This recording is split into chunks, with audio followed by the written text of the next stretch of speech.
pense que c'est une belle démarche parce que ce sont les premiers à interpréter les lois, à les faire appliquer à leurs clients et donc c'est normal qu'ils essaient un peu de nous influencer dans des débats comme cela. Mais c'était de bon niveau et moi j'ai bien aimé cette épreuve, voilà, c'était bien.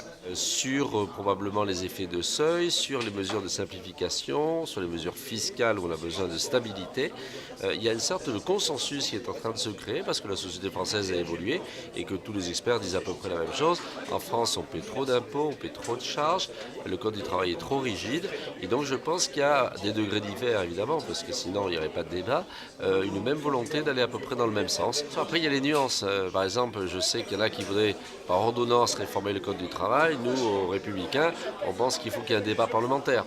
Bon, parce que ce n'est pas des fonctionnaires de Bercy ou du ministère du Travail qui sont capables de réformer le code du travail sans discuter avec personne. Je crois que l'Assemblée a son rôle à jouer. La séparation ou l'embauche d'un salarié pour une TPE, c'est quelque chose de primordial, c'est même l'obsession des chefs d'entreprise. Je dirais qu'il y a une deuxième sujet qui est important, c'est le problème des seuils. Voilà. Passer de 10 à 11 ou 12 ou 13 ne doit pas être un problème. Passer de 49 à 50 ne doit pas être un problème.